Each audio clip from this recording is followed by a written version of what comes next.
I forgot to hit the go live on YouTube button. Anyways, so look, let's just talk about what happened today, right?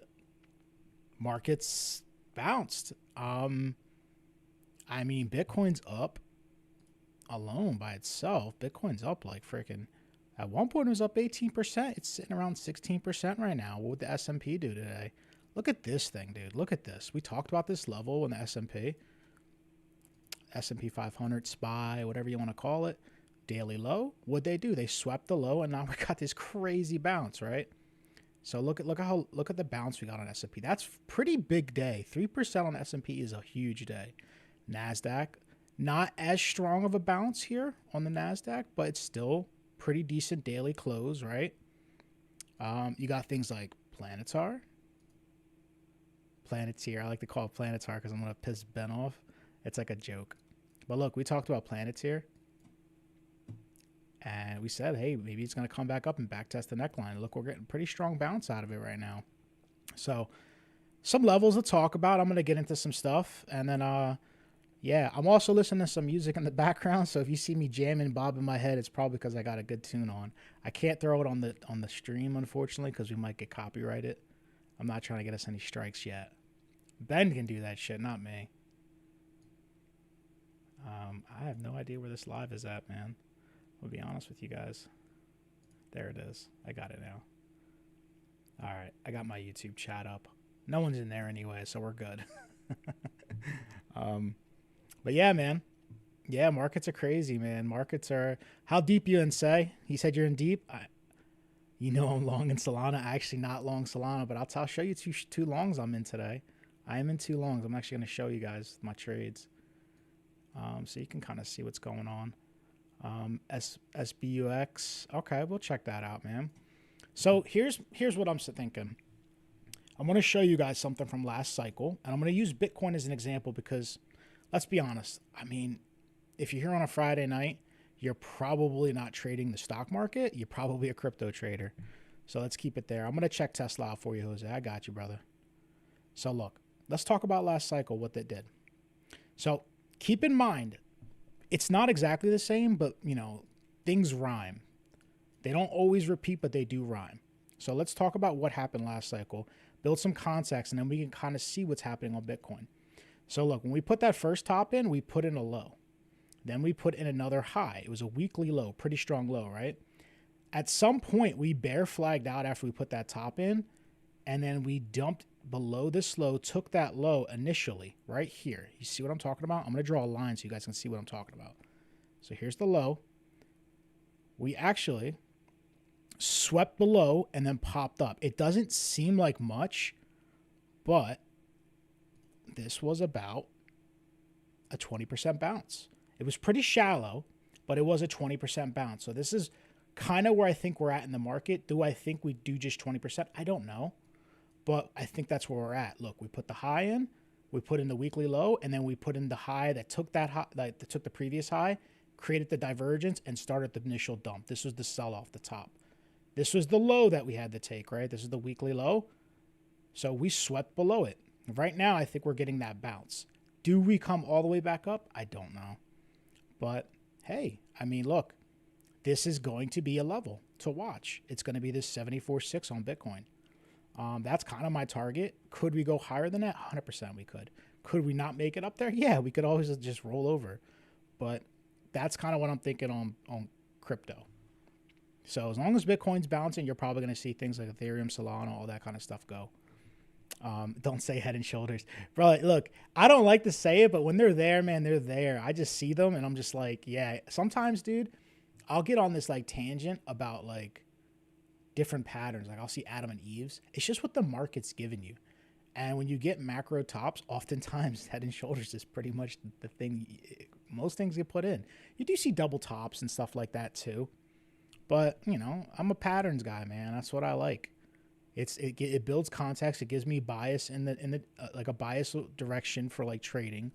And then I wait for my confirmations and my entries. So anyway, let's talk about Tesla. Let's go look at Tesla real quick. See what Tesla did today. So I'm going to pull it up on the daily, but then I'll pull the aftermarket. So you can see on the aftermarket, we're a little higher. But on the daily, we talked about this level in Tesla, right? We said that this daily level around 385 was going to serve as support. And I even drew it out. I was like, maybe we come sweep and we could potentially bounce up to this level. Well, we never swept. We front ran, which is a nice little trick that the market makers in the market like to do sometimes for people who look for sweeps and look for the liquidity grabs. So doesn't mean we're not going to get down there, but we're getting a bounce. So Tesla on the 4 hour, let's just see how much of a bounce we've gotten so far. I mean, from the lows, yeah, I mean, 7%, that's not a bounce to kind of to fade, right? But I still think we're coming up into an area of interest. We're getting into this resistance here, right? Which was once support. We're getting into that area. So around 419, we're looking for a little bit of resistance up there. So we'll see what the weekend does. They may buy it up, man. I mean, the market's closed green. In my opinion, I think this is a bull trap. I think this is going to get people convinced that we're back, and then they're going to run it down. You know why I know? I know why I think that is because the last cycle they did the same shit, and I was the guy who fucking fell for the trap. I was the trap in the bull trap, because I thought like when we peaked, and then in like February, January we had a rally. Yeah, 400 is a psychological number. You're right. So look, if we break this 419, maybe we make our way up to 440 is kind of my next level, which is kind of what I illustrated here. Maybe we'll bounce up into this area, which is like the golden pocket area, major resistance around 450. And it also lines up with that trend, right? The trend that it's been on top of, but we just lost. So oftentimes they will come back test. Crazy though if they do get up here and put in a right shoulder. Oh my god, dude, how pissed are Tesla people gonna be? But look, man, it's got to bounce. If you're long from down here, congrats. Look, you even got the 1 hour market structure shift right here. So there was good opportunities to get in today. When you shifted up here, had that market structure shift, that would have been your back test. That would have been your entry. So if you're long from here, congrats. If you're long from down here, even better. Those would have been like your two entry, like for me to get in. Let's go look at the metals real quick. I want to see what the metals did because metals have been working a little inversely, but today was just kind of one of those days, man. So look at gold. We talked about this on gold, right? This little bull flag. Well, maybe we talked about it. I don't remember if I mentioned it to you guys or the Discord, but look, gold, higher time frames. Look, we may have peaked. I don't know, but I did mention this bull flag, and I said, hey, if this thing breaks out, look for 5100 to get attacked. If 5100 is attacked, it broken, then look, this thing's probably going for the all-time high again. If it rejects here, then it's probably this is just a confirmed lower high. But for now, it's looking strong. I don't want to fade gold because metals have just been irrational lately with these crazy pumps and dumps. So it's hard to fade it, you know? Sorry, I'm just getting rid of some of my scribbles so we can get clean TA here. But look, metals are going up. So I do think this is a market-wide bounce. I don't know if there was any news that came out, but I think it's just we've been going down for a couple weeks. So, and most things have been going down, except for like S&P and like NASDAQ. But at some point, you know, they're gonna come back. They're gonna bounce. Just like if you were pumping, you're gonna pull back at some point. I could look at silver. Sure thing, man. Let's take a look at silver next. So look, resistance for gold, 5100 is still my number, right? Any breaks back below, like I would say this low right here around 5100, and anything breaks back below 4700 would just be confirmation of the continuation down for me. Silver, let's look at silver. Oh shit. Okay, so let me get rid of some of these lines here. Let's just talk about what silver did. Silver's looking a little weaker than gold. That's obvious. It's a higher risk asset. Remember I talked about this low here being a target because we front ran. I said they're going to come for this low.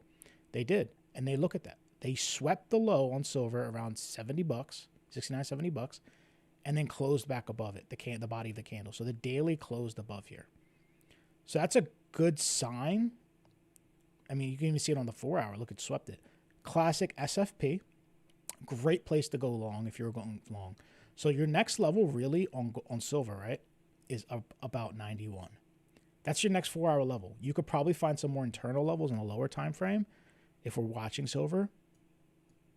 Like right here, for example, around $80 is probably going to serve as some temporary resistance because you can see we topped out there for a little bit and we found some support here before. So this is just a little bit of resistance. It's a chop zone is what I like to call, like turbulence.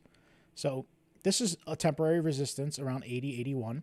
Your support is 70. That level that we held is going to be your support. And then look, if we can break this level, I don't see any reason why we don't make it up to about 90, 91 to at least test these highs. If it rejects here, it is what it is, you know? I mean, you just got to take it for what it is. It's probably just ranging until it picks a bigger direction. But in the short term, there's some moves, you know? You get any pullbacks over the weekend? Maybe when it opens back up, if we get a pullback, there might be a nice long position. I guarantee there's divergence here too. I'm just going to guess, but I'm going to pull up my VR. Yep, look. Without even fucking look. Momentum waves are shifting higher, right? You can see down here on my momentum waves. I don't know, hopefully it's not cut off on your screen, but like right here, the oscillator's shifting up. Even on Market Cipher, our momentum waves are shifting up. What is price action doing? It was going down into support. That is a classic SFP scenario. You see that sweep of a level and you see a divergence on the 4 hour. That's usually a good indicator of like a local bottom. Not all the way bottom, but a good local bottom where you can kind of play that support and trust it for a little bit. Especially if you're like a swing trader or like a scalper. Nick, you said you want to start trading. You work 6 to 2. So what do you think about starting in the Chinese market? It's not a bad idea, man. If you work 6 to 2 in the morning, you obviously can't catch the London, New York. Asia's a little slower, different patterns of trading. You're going to play the VWAPs a lot and you're going to play trending. You know, trending, ranging type of price action. Not big moves, but there's still moves there. So, yeah, Asia's a great place to learn. It's a little slower pace. So, for example, like, if you were trading Bitcoin during Asia, I'm going to show you what they do. See if I can find a good example. So, let's pull up. Because that was a great question, by the way. It kind of can give me... So, I'm going to put my session indicator, right? This will tell me the different sessions. So you're talking about trading the Chinese session, which is Asia. So look, New York was this session, the red one right here. This is London. This is Tokyo, the red box. So yesterday, Tokyo actually put the low in, which is very rare for them. But oftentimes, if you look back at Tokyo, what they're doing, like back here, you see New York has these big boxes, right? Tokyo usually has these smaller boxes. They don't move a lot. There's not a lot of volatility. Look at this one right back here on Bitcoin. And Bitcoin's volatile, so look, there's smaller boxes, but they give you good ranges. So if you went to like a lower time frame and went to like, let's say the Tokyo session, right? Back here, you're in Tokyo started. You pull up your VWAP, your 15-minute VWAP, and you just see where VWAP is. If you're above VWAP, you know you're trending up. They will pull back into VWAP. Sometimes they'll test it, but this week has just been wacky. But the trend is up, and they'll just continue it. So what you do is you play continuation plays. If you go back to, let's go back to a little bit further. Sorry, guys. Let's go back to this one right here. Perfect example right here. So what is Tokyo doing when they open? They're flirting with VWAP, right? There's your VWAP right there, that little yellow line. When they lose VWAP initially, that's your sign. Okay, maybe we're going to flip short. Let's look for the back test. What do? They bring it back up the VWAP, they back test, reject, and then they continue the trend down. That's your entry. That's how you play Asia. That's how I play Asia as a day trader. And you can look for that kind of pattern, that kind of trading. It's slower pace. It gives you opportunities. So you're not really playing sweeps as much as you're playing breaks and retests of VWAP. Yeah, no problem, Nick. No problem, brother. So yeah, dude, you know what I recommend? This will be my little moment to shill. Check out our Discord and our website. We have tons of free educational content on this stuff. Our Discord's free to join. We trade. There's a lot of traders that are full-time traders and they are very experienced in the markets. A lot of guys who are hungry learning, you know, at different levels in their journey or different points in their journey. And it wouldn't be a bad idea, man. If you're aspiring to become a trader, like immerse yourself, like surround yourself with other traders, people who are ahead of you, people who are at the same, you know, point in their journey, you know, and it gives you something. You'll get all the bullshit out. You could ask a simple question like, hey, does this work, in the chat? And I guarantee if it does, we'll let you know. And if it doesn't, we'll tell you it's just bullshit. You know, and we can kind of like weed out all the stupid shit that you might have to figure out yourself if you were just doing the journey by yourself. But this is our website, guys. I'm going to show you real quick. So look, Tactical Eds Traders, traders.com. Right? I'll put this in the chat for you guys. So if you want to check it out, you can. There we go. Anyway, so look, you can pretty much on the website, You can enter the portal free. Once you enter the portal, you can gain access to our Discord. There's a button to click to go into Discord. But look, Ben lays it out in different modules where you can just start first. If you're new to trading, rules, how to become a student of the market. And then he starts talking about the psychology of money, personal finance. And then he goes more in depth. There's training grounds, like all this free stuff, dude. I'm telling you. And like, we don't gatekeep any of the educational stuff because that's not what we want to be about. That's why we keep that stuff on the free side. Some people will sell you courses and stuff like that. We're not trying to sell you that. So check us out if you're interested, man. If not, give us a follow on TikTok. Just follow our content. We stream live pretty much almost every day of the week. Yeah, and if you'll learn a lot just by listening. Being a fly on the wall, that goes a long way. But yeah, I hope that helped. How much for the paid Discord? We have different levels. Like the one sub that pretty much gets you everything minus like direct one-on-one mentorship with Ben. You get is about $100, I think. Check out the website. You can see he has the price tiers broken down. But what I would recommend, join for free first. Get the feel for it. Go through all the courses that are there. Go through all the free content. It'll get you up to the point where you'll be able to make a better decision. Hey, should I pay for a subscription? Because when you pay for a subscription, by that point, you should already like know what you want, and you just need to fine tune a little bit. You need to be around other traders, see how other traders do it, and like learn to like fine tune your system. That's like what I would say probably want to join the operators. That's what we call it, by the way. So. Yeah, dude, Chromebook's fine, man. As long as you have TradingView, you're good. If it can run TradingView, if it can run just regular websites, anything on your browser, you're fine. Some of that like bigger software, like your book maps and stuff like that, some of the trading software, you're not going to need that in the beginning. You won't. You really won't need it in the beginning. So you just need a chart at the end of the day. It's just a chart. You can do demo trading from TradingView if you wanted to like learn. Yeah, stocks too, man. We trade everything, by the way. Trading Tribe, yeah. What's up, guys? Sorry, I'm just checking the chat right now. So, did we look at Tesla? Yeah, we looked at Tesla. We checked BTC out. ICT. What is ICT? Let's go check that out.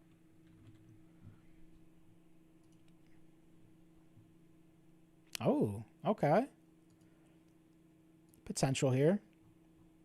It looks like it might be looking for a pullback, right? So let's just mark off some levels, get some higher time frame levels kind of set for ourselves, right? So we have that there.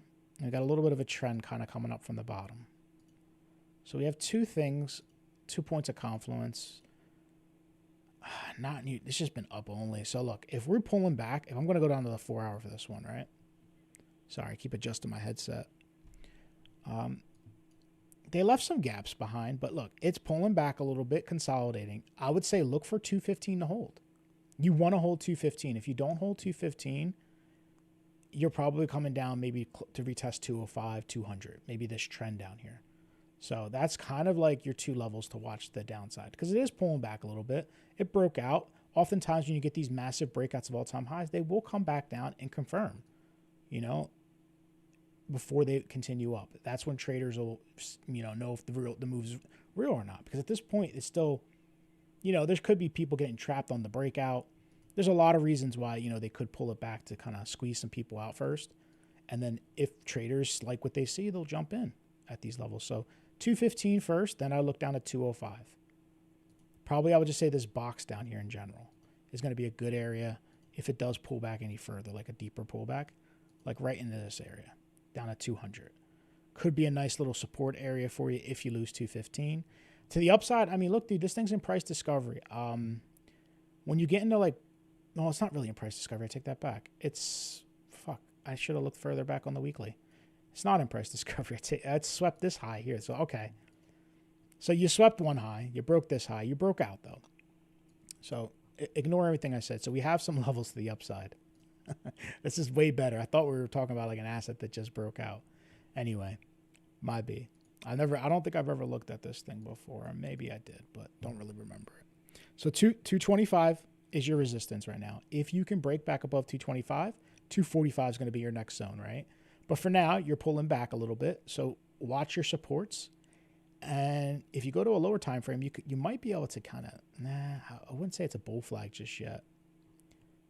It's consolidating though, right? What I think it's coming to do, see this gap down here? Right from right there over, there's a CME gap, or a gap that was basically when the market was closed from, I don't know, at some point that was closed and it gapped up overnight when markets were closed. And they haven't filled that yet. They tapped into it, right? Because technically the gap came all the way up to here, but they filled half of it. So now they may come down and fill the rest of this. So that could be an area to look for on a lower time frame for a potential scalp move. Maybe a little dip down into here and then possibly a push up. So that's another like internal level you could probably watch. But yeah, man, those are your major levels on the higher time frames. You probably want to keep an eye on 215, 225, anything lower than 215, about 200 to 205. And then if you do break above 225, you're looking closer to 250, 245. So yeah, ICT, Bitcoin ripping. Rip or RIP? Like rest in peace. Which one? Do I gamble or execute trades from data? Well, no, I TA my stuff, man. I wouldn't call it gambling. I have a system. I like to play reversals. So I wait for areas of major supports, major resistances, and I look for trend breaks to kind of clue in when the trend is flipping and reversing. And then I enter. I have an entry model. I usually look for breakout retests, or I look for like a 5-minute or a 15-minute market structure shift, depending if I'm scalping. If I'm swing trading, I go for higher time frames, like 1 hour, 4 hour. But yeah, no, I don't gamble, man. I wouldn't call it gambling. I win more than I lose. And it's proven over time my system's good. So did you get any trades this week? I did, man. Here, hold on, let me show you. So I had a few wins. I'm in 2 trades right now. Let me see if I can actually show you guys. Yeah, so those are the trades I'm in right now. It's a Bitcoin trade and an Ethereum long. I took those this morning, so I'm still in those. I had closed out, I think, 3 winners this week and 1 loss. I think my loss was about, if we're talking in terms of risk reward R's, I would say it was about 1 R, and my return from like my wins were probably closer to 5 or 6. So I'm at like 4 or 5 for the week. If I close these out right now though, I'll be closer to like 7 or 8. So it'll be like 3 or 4% on the account for the week. So not too bad. Not too bad. We can do a Bitcoin update. Let me just check, make sure I don't see it in the chat. What are you looking for in the chat? Here. Oh, my bad. Tactical Edge Trader. I just put the website in the chat now. Unfair Philly. That's me. My bad, guys. WLFI. Then we can look back at Bitcoin, all right? Oh, shit, this crap. I just realized what this was. I'm going to be real with you here. I'll always keep it real. I'm always going to tell you what the charts tell me. This looks like shit. Like real shit. You see this right here? That was a bear flag. All right. And it broke down. That's not a good sign. You had a big impulse up on launch, and it's just been down only. I think this thing hasn't found its floor yet. Even on the daily, sure, we got a little bit of a bounce, but where are we bouncing from? Nowhere. We haven't bounced from anywhere significant. So for me, this is just probably following in the footsteps of Bitcoin and crypto. You're right up against resistance right now. Right here is your first resistance. And you can see you're kind of struggling with it. If you can break back above, it's about 1062, right? Your next level up is probably going to be closer to, maybe even up here. You might be able to get back up to 14. It's like a 40% move if you can reclaim. And that would make sense too. If you did come back up here at some point, right? If you did reclaim, come back up, maybe you go a little higher, back test, and then you can roll back over and take out this wick. Because that's where I think you're ultimately going, is down to this wick here. That's 6 or 7. About 7 cents. So that's just kind of what I'm seeing. I would say don't play theory. Wait for confirmations. If you reclaim this zone right here, this level, around 1062, and you see confirmation of support, you might be able to, the next area up is 14. And if you can't reclaim it, then you're probably coming back down to the wick. So anything below this, any closures below, and start to fail to get back above, then you're probably looking down towards 7 cents. Let's go look at Bitcoin real quick, guys.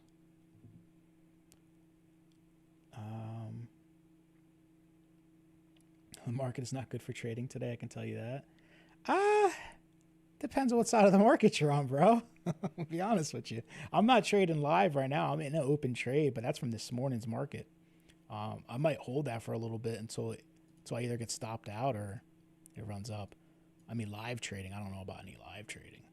So look, Bitcoin is making look, it swept down. It took the weekly low, stopped a lot of people out, right? It came all the way down to this low here around 59K. Front ran it. Now look, if you take Bitcoin and just look at where it front ran this zone here. It kind of came down into the middle of this previous cluster. If you probably ran a volume profile, you're probably bouncing somewhere off a value area low right now. But if you run it from where it's at now, let's see where we're at. Hold on. Let's see if it still holds. Yeah, look at that. So if you run a volume profile from this price action all the way over to where we're at now, we're bouncing off a point of control. That's an area, if you don't know what that is, a volume profile is just a tool that creates a range for you based on volume in the candles. And this point of control, this red line, shows the area within the range that price traded at the most frequently. And that tends to always, depending on what side you're coming from, it can become a support or resistance if you're coming back into that zone. So ultimately, we're probably making our way back down to the value area low. Rules of the volume profile. If you reject at the value area high, you come down to POC. If you lose the POC, you come down to the value area low. Kind of moves from one end to the other, right? Just like we did here. Came back, retested it, boom, back up. You know what I mean? And then once we lost it again, we're coming back right to this zone. But for now, this is going to be support, the 63,400 zone. It's going to be support for us. And resistance on Bitcoin on the higher time frames is going to be closer to 74,400. Could we go higher than that? Yeah, we could. But like locally, look, we had a pretty good close. Pretty good daily candle close, so that's good. 4 hour is just kind of chipping its way on up. And I think this is the first area that looks like, hey, we may have some problems. Could we go higher than that? Sure. We could even go as high. Honestly, I would say if we can break back above 74, we could get back up to almost 80K, 79, 80K. That would probably be the first two targets. Anything beyond that is just kind of stretching it for me. That's just a big rally. But if it does go higher, it goes higher. You just play it level by level, man. If you break 79, you get up, you look for 84. You break 84, you look up to 90. It's just play it level to level. I mean, realistically, look, if you were just thinking about this thing as just a retrace, all right, it could get all the way back up to 84, 90K and still be a lower high on a higher time frame on the daily. See, this is the daily swing high up here. So if it doesn't break above 90, it hasn't taken out any daily highs. This is just a lower high at the end of the day. So enjoy it while it's here. I don't think it's going to last long personally. I think it's probably going to be setting up for a bigger move down. Like I'm not trying to theory crap, but this is what my mind tells me to look for something like this. If we do get up that high and then we come down and actually take these lows out. But that's just me, man. You guys trade your own plan. I'm just some guy on the internet talking about fucking charts. Do you have a funded? Yes, I do. I have a Brightfunded prop firm. Yeah, the funded accounts are good, man. If you're not trading with a lot of money, or let's say you don't want to, depending on your level of trading, if you're new to trading and you don't want to throw fucking hundreds of dollars in the market, blow your account, then throw another couple $100 and blow your account, which you're probably going to do, just get a prop firm once you've got a system and you want to try real money. Get a prop firm. It'll teach you rules. It'll teach you discipline. The rules are stricter than if you were using your own money because they don't even allow you to draw down more than, I think, 10% on the account. And within a day, you can only draw down 5%. So, if you're using a 1% stop loss on the account, I mean, 10 losses and you're out. You blow the account. So you have to kind of really dial in your trades, get your stop losses tight in good areas. So you have to focus on catching good trades, not bullshit. You know what I mean? Being loosey-goosey with your stops and stuff. But yeah, I mean, worst case scenario, let's say you pay $300 for the account. They gave you $50,000. That's what Brightfunded charges, about $300 for a $50,000 account. If you blow the account, you lost $300. You can buy another one if you decide to. I wouldn't say do that, but you know, if you blow an account, figure out why, go back to the drawing board, and you know. But yeah, basically that's my point. You don't blow the whole $50,000 of your own money. You're using, you know, a prop firm. Why does bro hate Nvidia today? Who hates Nvidia?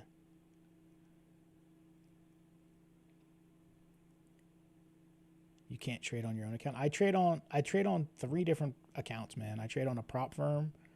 That's like my scalping, where I do my day-to-day trading, and I do swing trading on BTCC and on BidFi, but they're both crypto exchanges, so I do mainly crypto trades.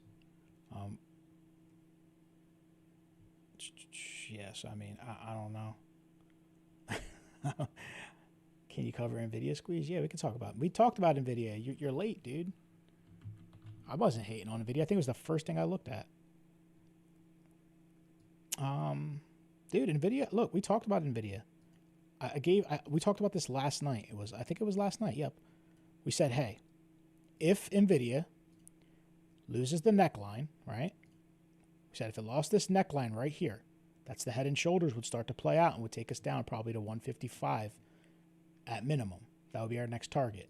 It didn't lose the neckline, dude. It came down, swept the, you know, fake people out and bounced. So for now, it's in a range. You just treat it like a range. Like this is your support, it's your trend, and your resistance is around 194. So, you know, if it comes up here and starts breaking 194 and can close above 194, you're probably looking back to the all-time highs again. And then you invalidate the head and shoulders. If you break this high, you would invalidate it.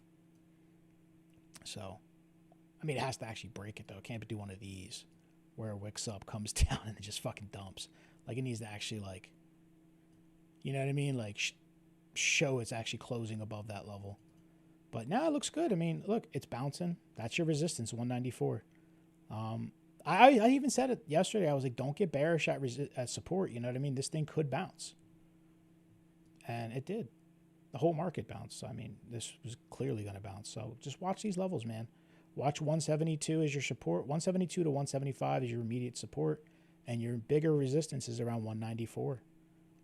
After markets, it's still in the same spot. Nothing too crazy. I think we even talked about this trend here, too. We're like a little bit of a trend. I'm like, wait for the trend to break. See, trend into support, pop.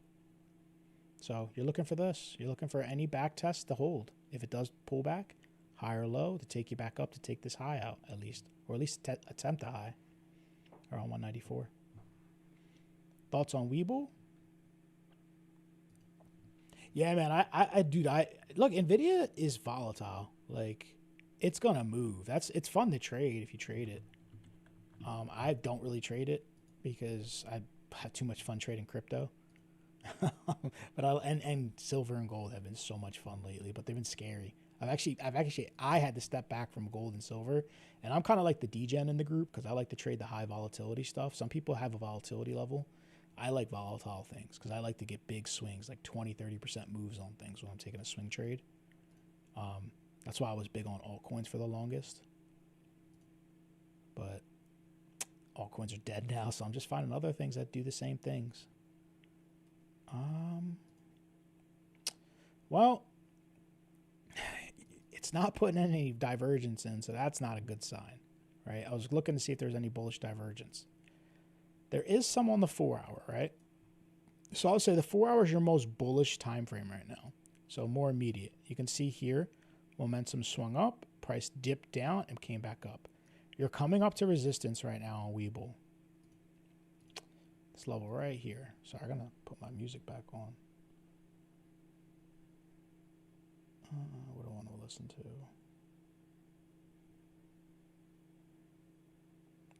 So anyway, your most immediate resistance you're coming up on, it's around 675. You could see it was resistance before, support at one point, right? You just draw a line straight through. By the way, if you're not learning this stuff, like by like just watching, just pay attention. Like you can actually learn how to TA. I learned the same way by watching other people do this. People who have experience in the markets and who were able to show me like how this stuff works. So this is going to be a 4 hour level, potentially, no, not a daily, but it's a 4 hour. So it's going to have a little bit of resistance. It's not as strong as like a daily level. The higher the time frame, the stronger the support and resistance is. So if you can only see it on the 4 but not the daily, it's not as yielded as like a higher time frame support resistance. But anyway, it's going to be there. So we'll see what happens when we get there. To the downside, I mean, look, dude, it was a straight line up. So your support's around 560. There's really no support below. So if you start dipping, you get rejected, like you're looking back down there, like into that area. But if you can clear this 675 level, right, your next major resistance doesn't come until you hit this area up here. The reason it makes sense is because you had 1, 2, 3 touches before it broke down. So that was the previous support before it actually broke, you know, before like the bigger capitulation. So that'll be your next resistance around 778 if you can get back above 675. So for now, it looks okay. I mean, there's no real market structure. That's the only thing, right? There's no market structure. There's no higher lows to like, and breaks a structure, none of that stuff. So it's just a straight line up. So the only thing you can do at this point is just track a trend and see what happens. Go to your lower time frames, right? When you don't have market structure, just pull a trend from the low and just hope it holds if it gets back down there. You do have a CME gap where the market was, you know, market closed hours where it pumped up and opened. So that could always be a target if you pull back. They may not hit it, but it's just something to know, have on your radar. You know what I mean? Throw that little box in there. Yeah, when it hit 18, dude, that's crazy, right? It's like a meme coin now. Yeah. It's not in the index. Yeah, I mean, I don't think people are going too far down the risk curve right now. I think they're more sticking to bigger assets, you know, like gold, silver. I honestly think this is retail buying in right now, thinking they're buying the dip. But yeah, this is the levels, man. These are your levels on Webull. Sub, I appreciate that, BLC. Shami CED. What's a prop firm, Shami? A prop firm is basically, it's somewhere where you can trade, right? You have to pass an evaluation, trading under their conditions, their rules, but you trade in open market conditions. So you're trading the live market, and then, but you're trading in the simulation essentially. If you pass it, whatever money, let's say you paid for a $50,000 account. It's like, you know, they pay you an upfront fee for the evaluation. If you pass their evaluation, you get access to an actual account that can make you money. So when you win your trades, they actually pay you out a percentage. And you're not using your own money. The only money you put up is the money to buy the evaluation. I would do some research into it. It's a little bit more in depth than that, but it's essentially, that's the gist. Amazon. Let's go look at Amazon. I saw that's a good one.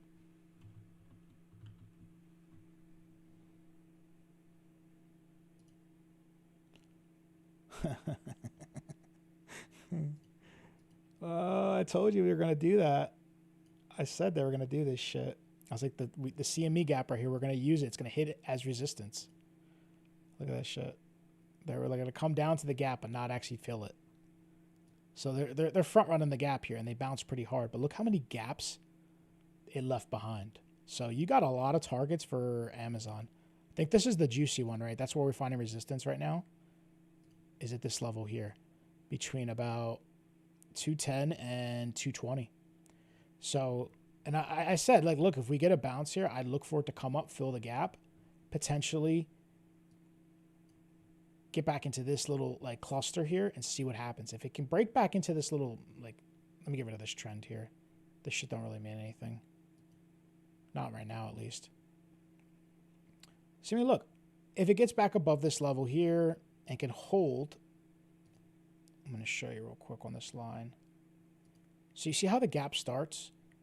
Right into the previous range. This is where price traded before it broke out and broke down, right? I know a lot of boxes here, but you get my point, right? That's the previous range. So if it can go up and fill the gap, comes back down, and can hold as support, something like this, right? You come into this area, you hold this as support, there's a chance it could come up higher and mark up to these higher levels. The first area I'll be watching is the next gap up. I mean, let's just keep it simple. Let's right in front of our eyes.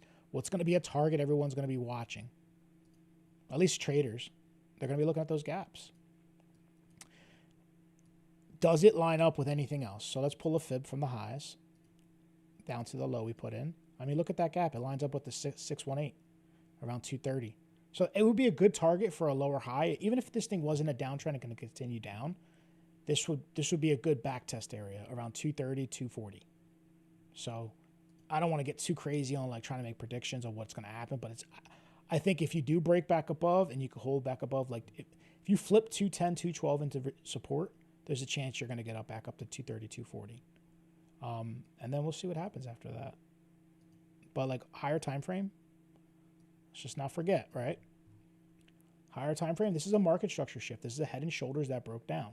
So I had that trend line originally. You can even draw a trend from down here, right? Run it straight up. So the trend's broken. Oftentimes when you break a trend, it's a liquidity. It's coming back to grab liquidity. It could come theoretically all the way back down to 161 to complete the move. So anything that doesn't take out the high above 248, 250, to me is a lower high on the higher time frames, especially on the weekly, because look, high, low, lower high, we broke that low. That is a market structure shift. That tells you on the weekly we are now entering a downtrend. So confirmation would now be this. Like just pretty much what we talked about. Any lower highs, lower than this right here, would signal to me the continuation down.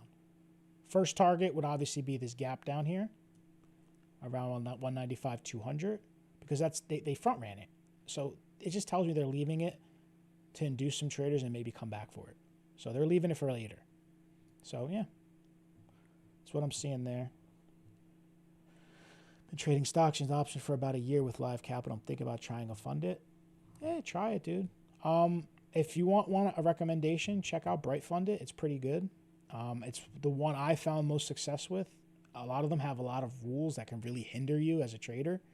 Like stupid shit like fucking not trading on fucking news days and stuff like that within a half hour of a news event. So like every day, like a red folder event on the Forex, or not Forex Factory, but like economical big news events, there's a red folder day almost every day of the week. So it like pretty much stops you from trading like certain hours, which is bullshit. Yeah, it's so bad. And there's some rules, dude, that really like try to like screw you up. Like the one prop firm I was on, they were like, if you go 2% in the profit on the trade, they automatically close the trade out on you. So you can't profit more than 2%. It's their way of managing your risk and teaching you risk management. I'm like, bullshit, man. If you're in a winner, you're in a winner. Like, I get it, take profits, but don't tell me when to get out. So the one I'm in, Brightfunded, does none of that, man. It's so chill. And they actually have crypto on there. Most of them don't have crypto, and if they do, it's 1x or 2x leverage. It's preset leverage. The crypto is set at 5x on Brightfunded, so you can actually get a good trade in. I'm paying $8,000 for the first 5 people to message me. God did. What the fuck? You trade in Binance? I don't trade Binance, but what I do is I use the Binance charts when I'm doing charting. And the reason I do that is because Binance is the biggest exchange. They have the most liquidity. So usually they're the best ones to follow if you're trying to. A lot of minor exchanges trade off the Binance APIs. So they follow Binance price action. So that's what I do. I just go with the herd. Do coins still pump in a bear? Yeah, absolutely, man. You're seeing it right now. Let's go look at some of the altcoins. I'm going to show you what some of these freaking altcoins have done today. So I'll show you one that did actually really good that came out of the fucking woodwork, right? Where's it at? AOZ. So it don't look like much, right? But I'm going to show you what this pump is. So if you were just not paying attention to anything that happened in the previous couple years, right? This big trend down. And you were just like looking at this for the first time in the first couple, like in the last day, you'd be like, holy shit, crypto's pumping. This thing is up 50% in a day. So yeah, I mean, things are starting to move a little bit, but that's just dead cat bounces, man. You're going to see rallies in a bear market. Go to last bear market and go look at Ethereum, right? Go back to last bear market. Hold on. Look what it did. I mean, when you dump, like this is the top, right? So they dump. 56%, which is pretty crazy. But look what the pumps you got in the middle of the bear market back in January, which is kind of where we're at right now. Think about it. We're like January, February. This is January, February after the the last. It pumped 66% before dumping another 70-something%. So like that's where we could be at, man. We could be in that same position right now. Like we pretty much look. We dumped down to this low here. That was a 50-60% dump. We pumped up almost 33%. So, I mean, yeah, you get these pumps, dude. If you can play it both directions in a bear market. Where it's going to suck for everybody, you're going to... Oh, let me get rid of that real quick. Why is that popping up? Oh. Sorry, guys. Dismiss. Anyway, so in a bear market where it's going to suck is here. I'm going to use Bitcoin to show you, like, just a good example. Because I know the cycles on Bitcoin. This is where it gets boring. And people start to really, like, this is fun. This part of the downtrend is fun because you can make money. When price is moving like that, man, you just jump short, wait for the VWAP test in the morning, jump short, cash out whenever you hit, like, a low. But when it gets to here, this is where people, like, leave the market. People are gone right here. No one's around because price action's not moving. Altcoins look like this, like, at that point. Like, you got, like, Ethereum just pretty much slowly downtrending. Slowly downtrending. People are just out of the markets. You get these long periods, these long several-month stints where price action only moves in a range of, like, 10%. And for crypto, that's not a lot, especially like an altcoin. So people leave the markets. But that's the point. That's the part where you got to be smart and you got to start recognizing you're at a low and start accumulating if you're interested in doing that. At least for me, that's my plan.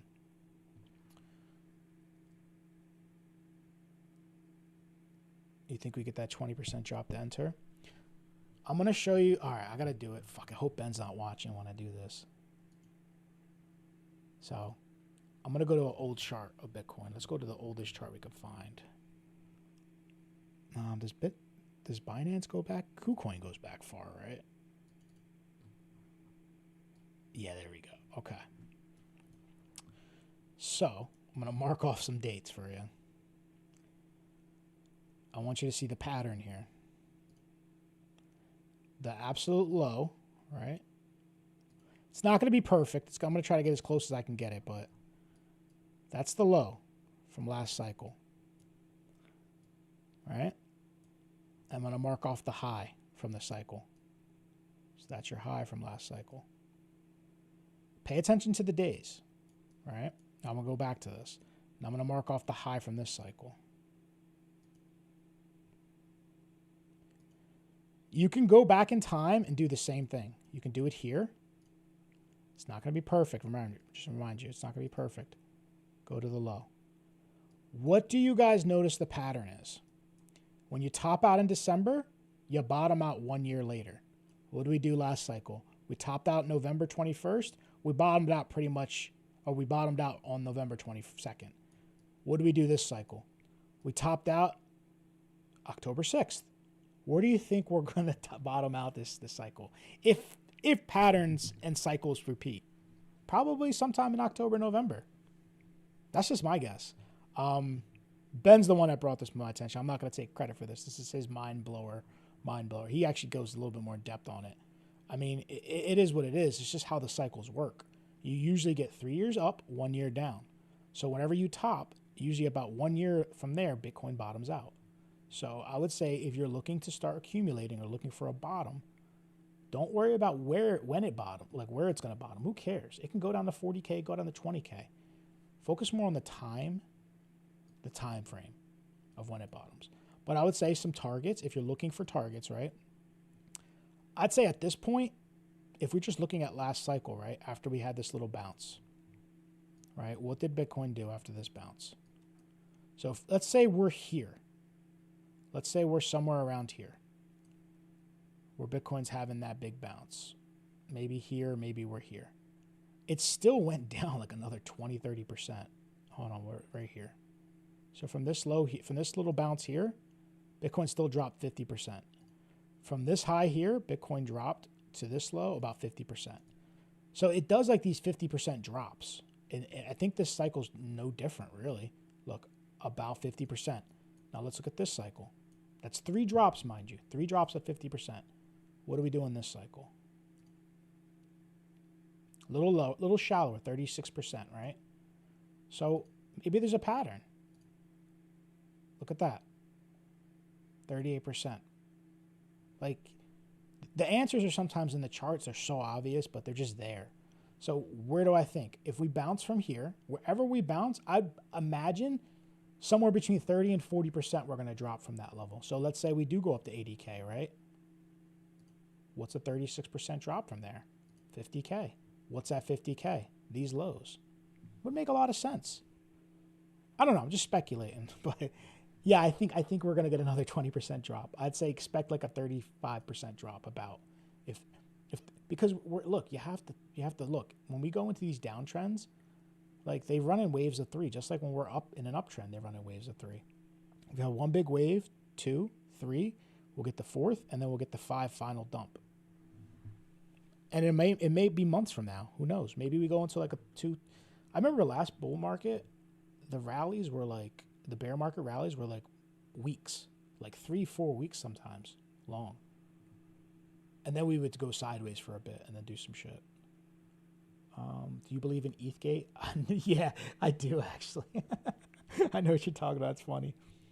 I could look at XRP for you, bro. I'm gonna do a I told you so moment. If anybody pays attention to my streams, right? I don't know who's like really in here, but I fucking called this motherfucker. I looked at XRP for someone because they were talking shit, and I said exactly this. I said they're coming for this low at 125. I even marked it off. And what'd they do? They fucking came for that low, and then they bounced right there. And I said that back here. When we were up here, I said, hey, look, we lost 180 because it's the most important level for XRP. Like, why is 180 important? I'm going to get rid of these stupid circles. Sorry, guys. And then I'll get off my high horse. So look, why is 180 important? Well, it was support the entire bull market. When we lost it, what was the next support? I said it was the wick. I said it's either this wick or we're coming down all the way down to 50 cents again. And I do think we're going to get down to 50 cents. I would say this summer we're probably going to be at 50 cents. But look, they swept the liquidity here and now they're bouncing. So for now, man, look, it's good, but I don't think this is going to be long-lived unless you get back above 180. Like this, if you get back above 180, man, then fucking you're probably back on. Because then you just flip support into, resistance into support again. Oftentimes, you know, those move up a little bit. You could get up to in the $2 area. But, yeah, dude, XRP's, look, it bounced hard. I'll tell you that much. Right now on the 15, look, this is what the whole market looks like, by the way.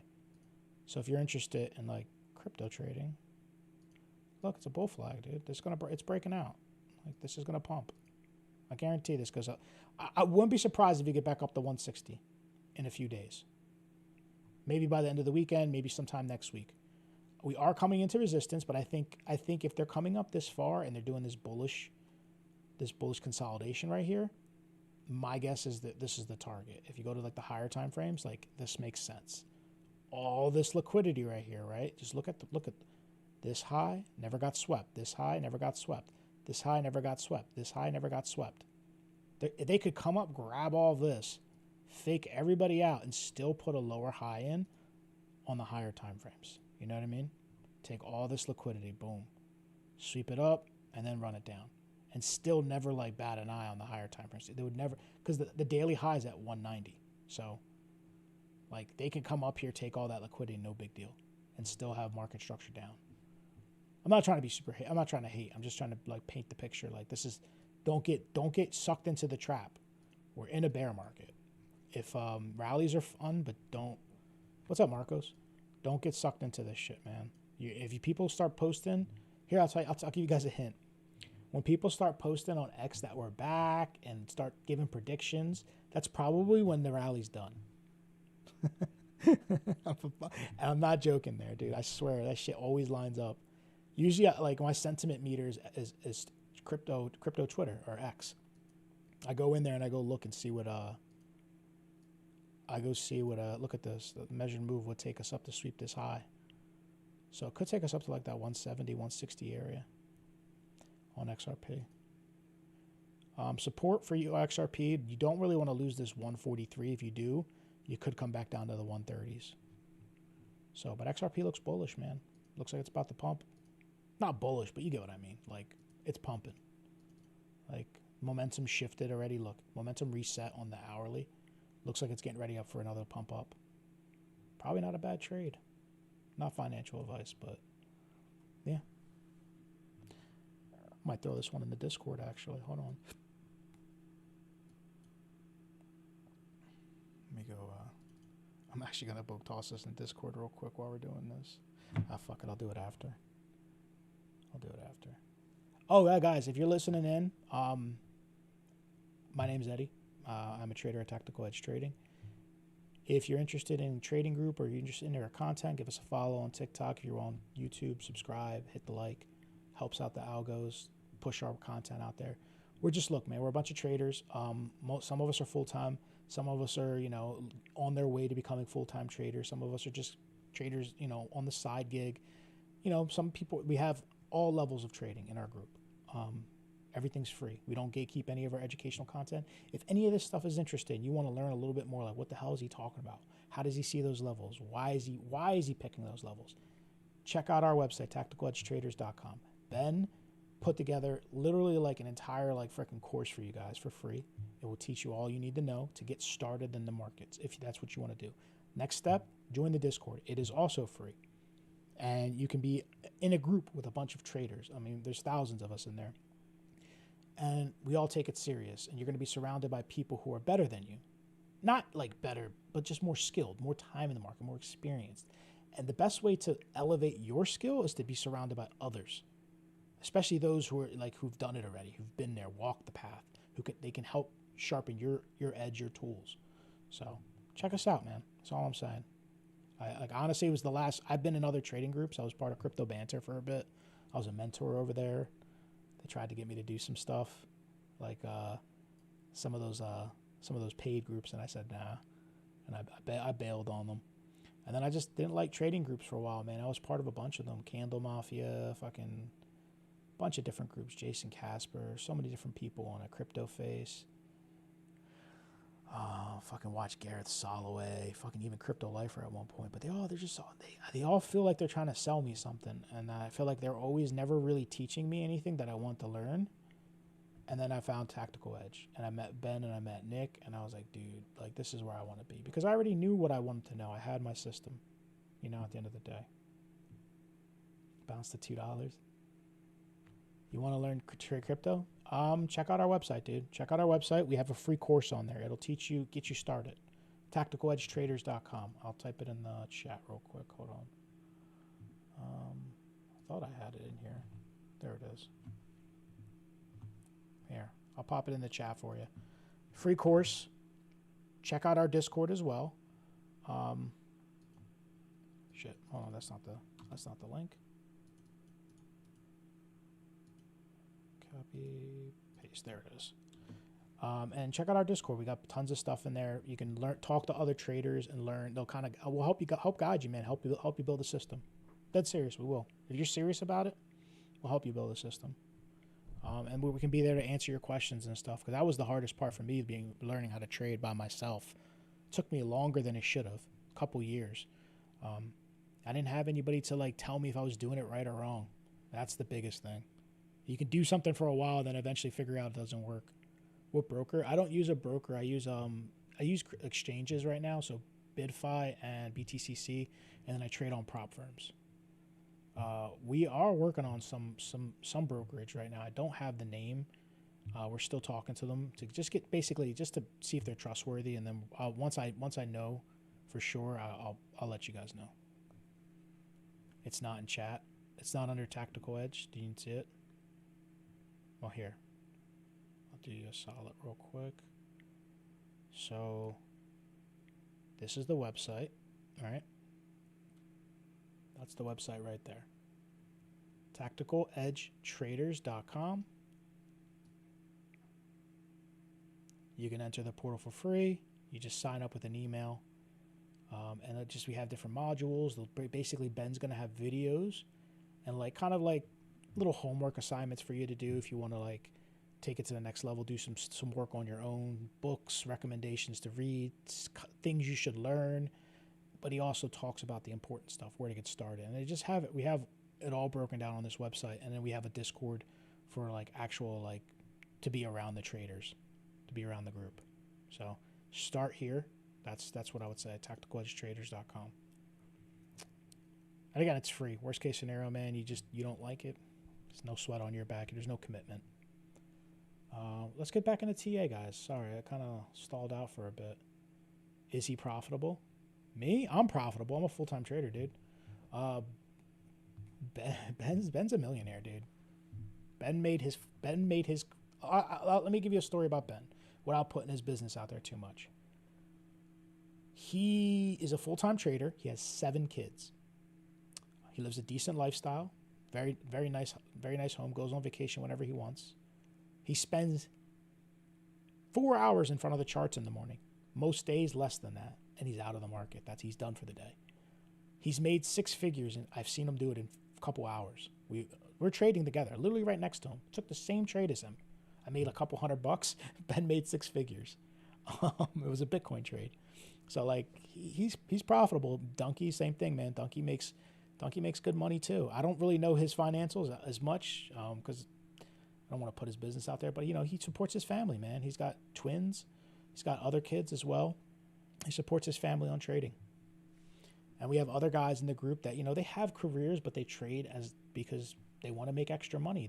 They put that money into their retirement, things like that. They have different goals. I know guys that actually are in the group that trade in their retirement accounts. So they have their retirement accounts, like a trust account or something like that, and they actually use the skills that they've learned, with our group and stuff like that, and they actually put themselves in better positions to help their account grow, to help build. They can live off their interest, they can live off their gains instead of actually having to sell. So it's pretty cool, man. There's a lot of different uses for trading. You're tired of paid Discords and city trades. So here's the thing, dude. I'm going to tell you right now, Benny. We don't give out trades. I will post my trade ideas. Just like I'm talking now and like how I'm charting up. I will post my trade ideas. I'll never tell you when to enter. I'll never send out a fucking group message like, hey, enter now, throw your stop here, put your TP here. No, we don't do that. We'll teach you to fish, and we'll be right there. You can watch us fish. You can even like take the same trades we take. I know people take my setups. I've taken other people's setups. It's not really that kind of like, you know what I mean? And it's, like I said, it's free to enter. If you're going to want to trade live with us, you will have to actually join our paid group. We do have a paid section just for the live trading. And the only reason we do that is because that's where most of us make our living. That's work for us. So we're not trying to have a bunch of people just showing up in there. We want real committed people. That's pretty much the only real thing you'll be missing out from the free section. And like you're not gate kept from anything else really that I know of. Mentorship, but that's a whole different thing. I hope to be a top trader with 10 kids. Yeah, bro. Don't invest in XRP. Yeah, dude, don't buy XRP. Look, I'm gonna tell you, fucking trade the shit out of the altcoins. When it's hot, man, trade that shit. Like if you're a good trader, I am fucking king of altcoins. They even like they make jokes about it because like I can trade volatile shit. It's just the way my style is. I'm good with it. They're so fun to trade, but don't fucking buy them thinking they're gonna like change your life. Like you get in, you get out, you make your money, you walk away. Like that's what you do with them. And you don't trade them when like the market's not hot. Like when there's no volume in the market, don't touch them, because you're gonna be fish food at the end of the day. Like they're gonna manipulate the market so much with the low volume, you're not gonna even like TA's not gonna work. So you trade it when there's volume, you trade it when it's hot. Like right now, XRP's pumping. It's giving us good market structure. It's giving us good patterns. Everything looks good on it. Like fucking momentum looks great. Let me go look at market cipher. Like this is when you want to trade these things. Like, when everyone else is paying attention to them. Like 4 hours looks a little, it's up in the bullish control zone. This is when you want to trade them. You don't want to be trading them when they're like fucking doing this shit. Unless you're short. Like when it's doing this, like there's no fucking reason to be trading these things. You're just going to get chopped up. These pumps are random. They're never predictable. A lot of them. It's hard, man. But yeah, I can do Hyperliquid.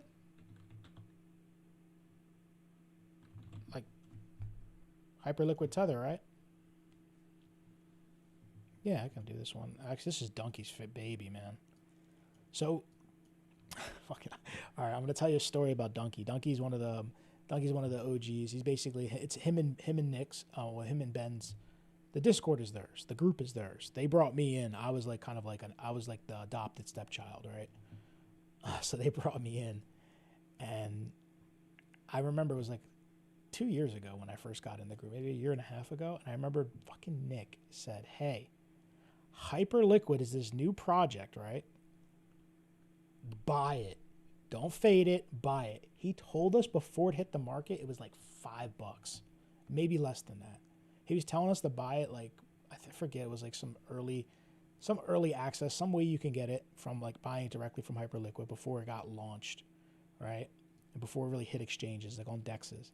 He was telling us to buy it, and this shit fucking went up to like $60, and I missed the boat. But yeah, that's not the only call. He's made really good calls, man. That's what we do as well. We do also give out, like, if we're looking at an asset that looks like it's about to go, or like something new, we do research and stuff. We put that out to the community. No charge, nothing like that. We put it out to the community. So like we share information too. That's the big thing about our community. We do share info with each other. And Nick's put out some bangers, man. He's given some crazy plays. Things I've never heard of that just got launched and they end up doing like 10Xs. So he's really good with that. So look, Hype, I'll give you the bull side. You broke this trend, right? So you were in a downtrend for a long time, pretty much since September. So what's that, like 5 months? You finally broke the trend. You back tested the trend, right?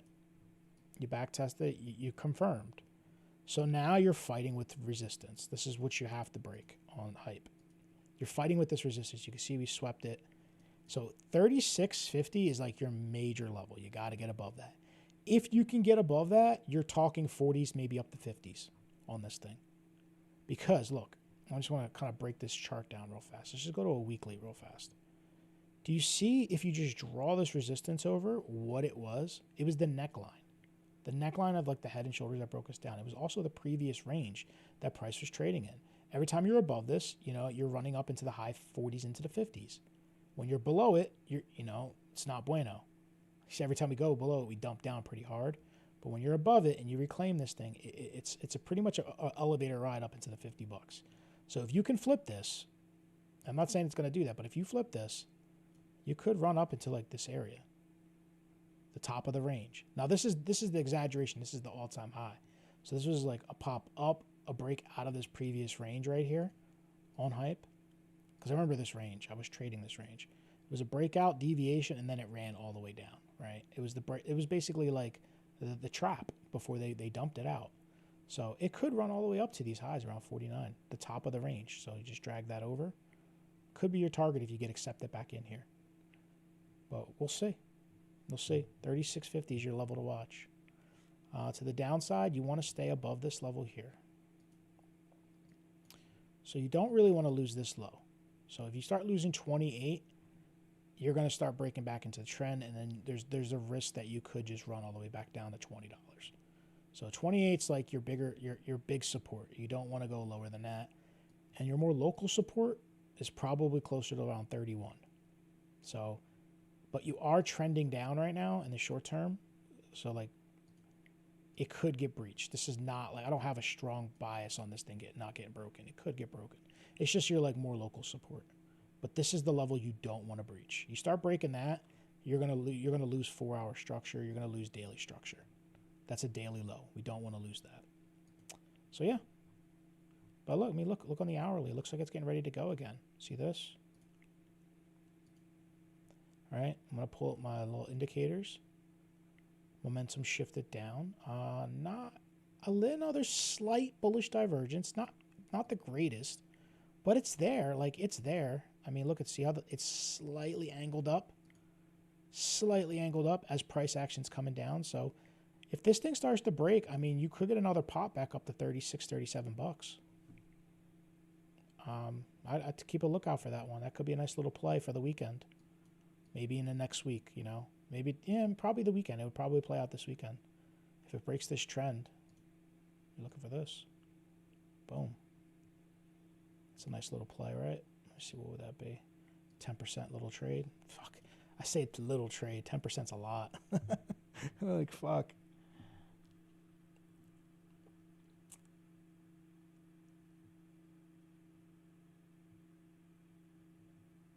What are those indicators? So this right here is VWAP. Oh, not VWAP. I'm sorry. This is the stock RSI. I'll get you the label, right? Stochastic RSI. The other one I was using, that's Market Cipher. Market Cipher B. I also use VWAP. I use volume, and I use the VRVP. But you haven't seen any of those indicators today. The only ones you've seen have been the Stochastic RSI and Market Cipher. I only use those for confluence. I don't use those to like build my trade.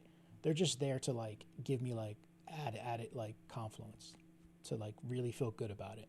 Because if my indicators line up, my TA's there, and then my indicators line up with what my trade idea is, then I'm like all about it. Plus, it helps me see divergences. Divergences are very important as a trader. It lets you know what's happening behind the scenes.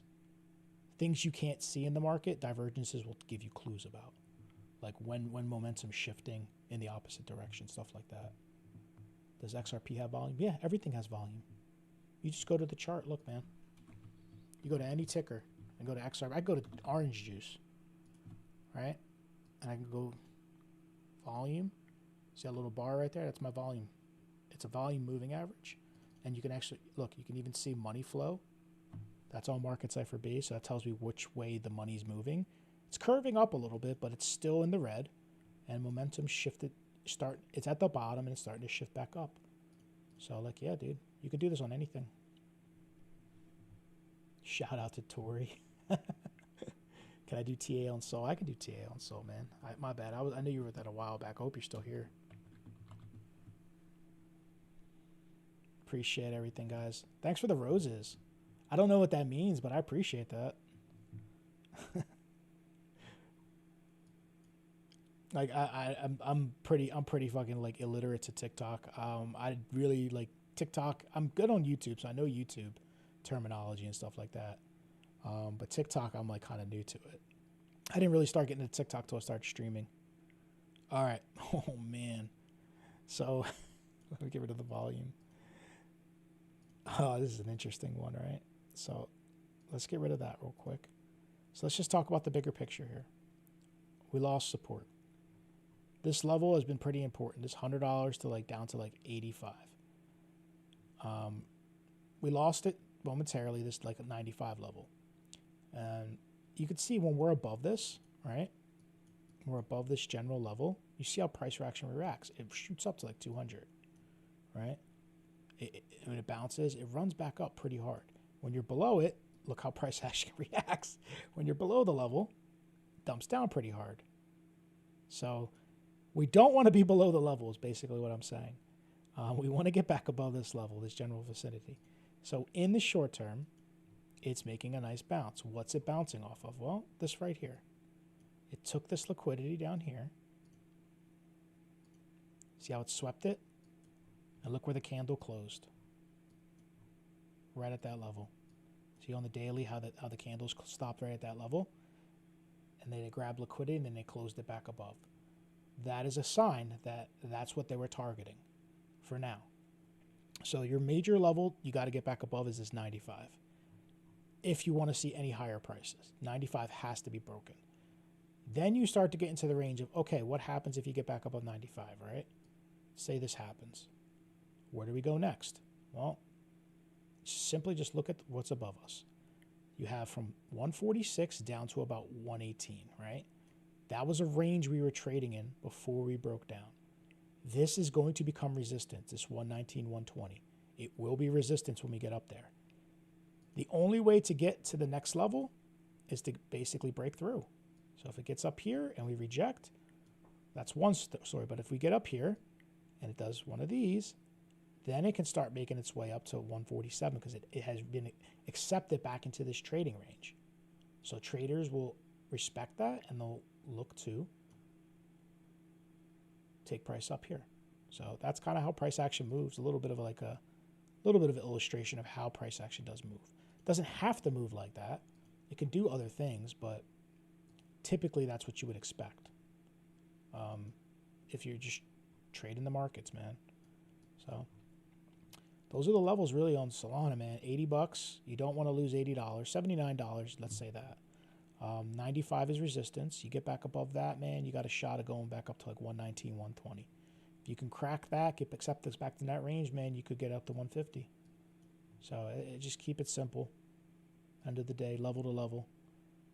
You got a little bit of a trend here on the lower time frames, right? So you can monitor this for now.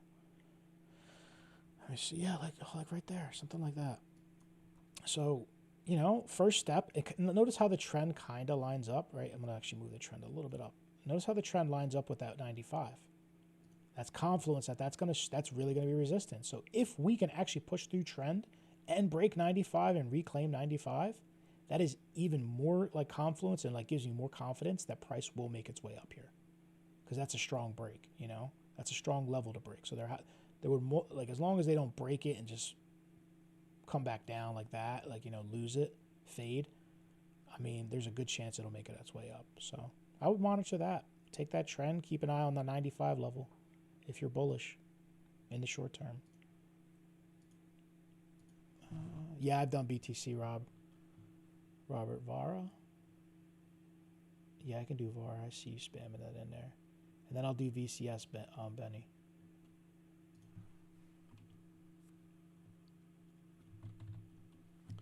Vara. Let me put my music back on, man. I was jamming out. It's easier for me to TA when I'm listening to music. I don't know if anybody else is like that, but like I really get in the fucking zone. Like if I got some good jams in the background, I'd like to tune out like noise and shit. Me talking is not really noise, but like if somebody else is talking to me, like I just put music on. I just fucking look at charts. What is VAR? Are you gonna give me is it USD? Like this? Is this what I'm looking at? VAR? I got you, man. I'm gonna look at BTC once I do VAR, then VCS. Let me know if I'm doing the right chart, man. Oh shit. Fuck. All right. This looks like crap, dude. Look, it's been beat to shit, right? So here's your best hope. You're at support. You bounced, right? If it's gonna bounce, it's gonna bounce here.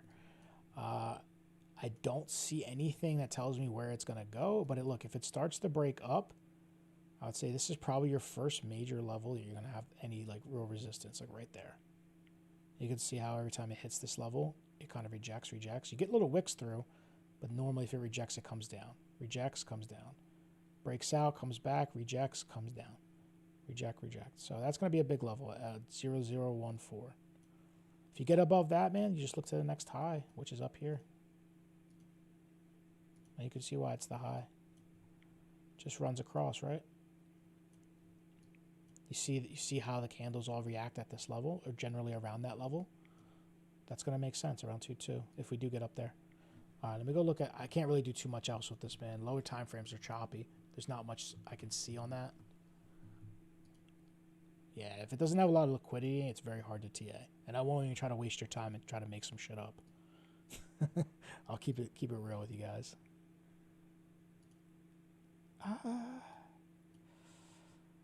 Damn, this thing is beat.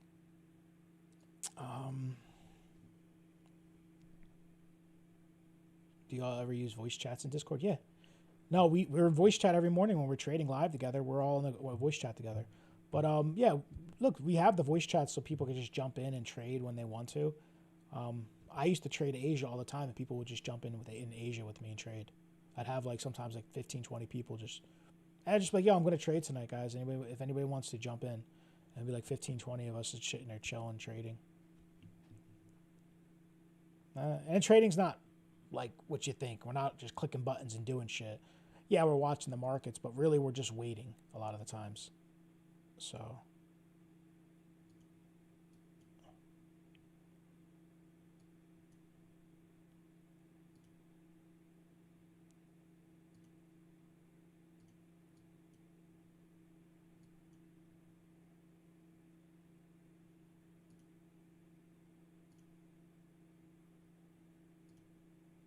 So I'm just trying to get a little context on what's happening here.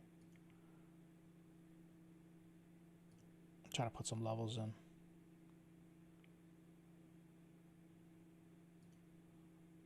Okay. So look, that's your range high, that's your range low. It was established when this dump happened, right? It came down, that was the highest point. Since then, it's been in the middle. You have trend resistance from the weekly highs, from the weekly downtrend. 1, 2, 3 touches. You can see how it reacts. When it hits this trend, it basically starts to roll over, right? So it's basically just been bear flag into this thing and then roll down. So what you're watching for are these two levels, man. I don't really know what else between those. Like, look, you got this level down here around 38,771. That's a bigger drop, right? If you do start to drop from this level here, around 42,229, you're probably coming back down here. The one thing you do have going in your favor, right, is you had a weekly market structure shift. Oh, daily, I'm sorry. So you have your low, you have your high, high or low, right? Now let me get rid of that stuff. So when that gets broken, which it did break it, right? You're looking for this low, the last low that got put in, to hold. If this low is not like broken and breached, the trend is now up. Market structure now dictates, like if that happens, the market structure will dictate that the trend is up on the daily. So that's what you're looking for right now. This is your absolute level you don't want to lose. You don't want to come down below like 43.6, 43.5, 43.6. That's your big level to hold. If you can hold that, then you're going to start attacking the highs up here, probably around like maybe 50,000. And if you can get above 50, you're pushing back into possibly this trend, which depending on what time frame it hits it, the trend could be up at 52 by the time it gets down because this is down sloping. So, like I said, take it one level at a time. You get above 50, maybe 52, 53, or on the card somewhere up in this zone up here. But market structure is starting to shift, so watch this low. This is going to be the big area for you to kind of keep an eye on. And if it does hold, pop a little trend in here like that, and then just start tracking the trend because the trend has now been established, and it should start formulating some type of like some followable, some pattern you can follow. You know what I mean? What's up, trending? So I did XRP like twice already today, dude. I was making fun of XRP. Let me go look at BTC, and then I'm gonna go look at Hbar. I'll look at Hbar for you. Sorry, bro. I can't do the same ones over and over constantly. I hate XRP. Not like hate it, but like I hate the XRP army. Like the people that buy it and they try to tell you that it's gonna go fucking to the moon. All right, so let's just look. I did a higher time frame analysis. I'll show you the lower time frame stuff. So let's go to the hourly. Let's talk about what's gonna happen tonight. So our resistance is 74.4, 74.5. That's where we're going to get major resistance. What are we doing in the meantime? Well, we're flagging out, right? A little consolidation. So normally these break to the upside. I would just keep an eye on it. I keep an eye on Bitcoin at the see what this breakout does. If it does break out, they go down to your 15-minute, right? You can maybe see a little pattern starting to form. Yeah, maybe. Not that. Maybe something like that, possibly. So if you start to lose this low, around 69.7, probably coming down a little bit. Where's VWAP at? I mean, we're right above VWAP, so we got VWAP as support on the lower time frames. If you guys didn't know this, VWAP resets when the daily closes. So when the day closes, VWAP will reset and rebalance the price action, because it takes the previous day, all the data to get its like average or whatever. So it resets and gives it basically a fair shot. That's why Asia is a fun session to trade. It's boring in the beginning because it has to pick its direction, right? But because it's reset, this is when Asia opens, it resets right there. So price action will dictate, like Asia will usually dictate the trend. So here, what did Asia do? They dumped it down, came back up, popped, right? And then they came back for the back test, and now the trend's up because we broke that previous high. So for now, I think the trend's up in the short term. right? You even got a nice little money line kind of going right there on the 15. So I'd be watching the high around 71.5. If we crack 71.5, look, the next major level is about 72,000, this high here. But I think ultimately I would be looking at between 72,000 and 74.5 are the big areas I'd be looking. But I think more so it's going to be up here. I would say if I had like, I would say I'm like 65.35 that we're going to get up to 74.5 or higher. And like 35 says we're probably not going to. Because like if you look at the 4 hour, the next major high on the 4 hours up here.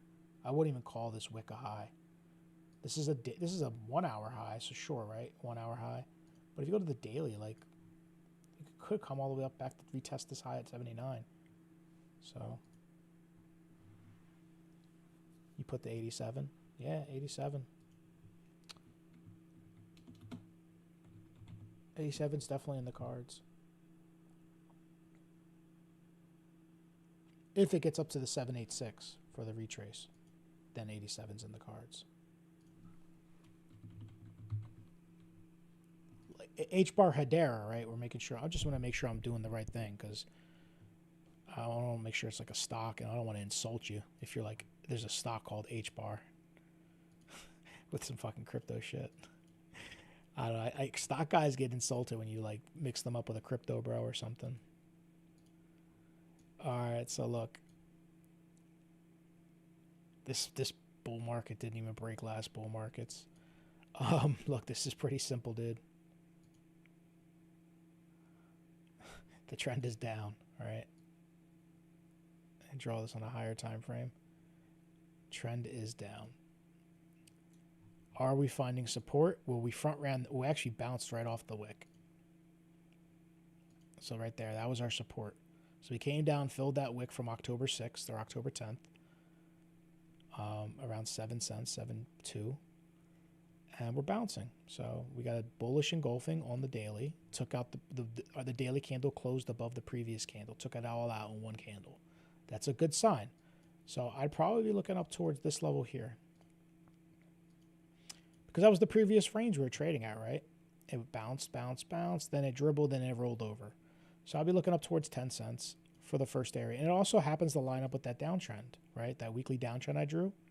So if price makes its way up to here, you know, this is going to be a big decision point. Does it want to go further? It would have to actually break out. You know, and now, like, we're not talking a small trend. This is all the way up here.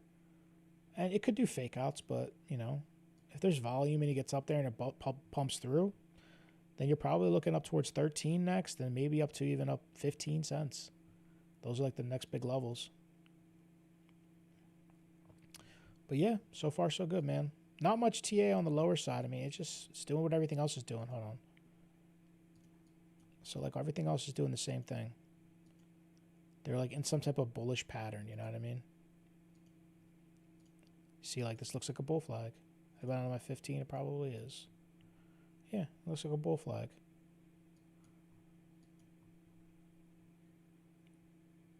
Broke above previous range, starting to flip it, and wants to try to maybe take a push up to this 10 cents area. I would say that would be the next target.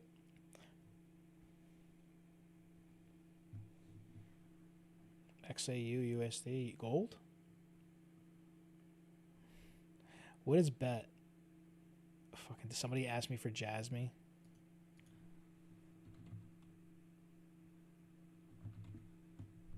No, that's not a token.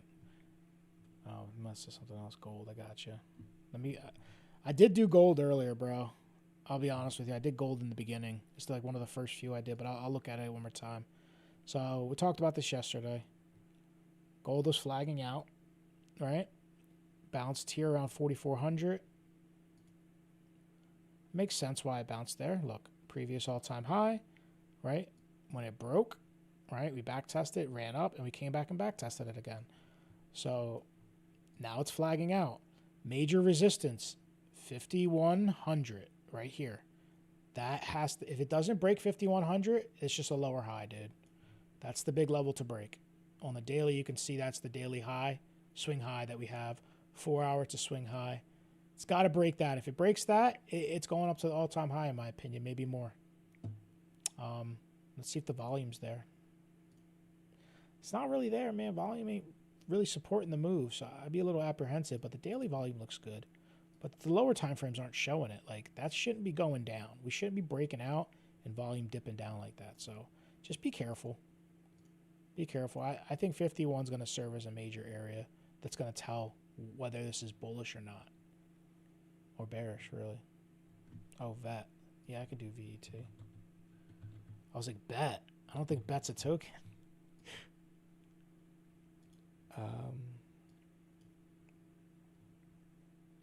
I appreciate all the follows, guys, and all the gifts and all the chatter. It's nice being in a stream that has a lively chat.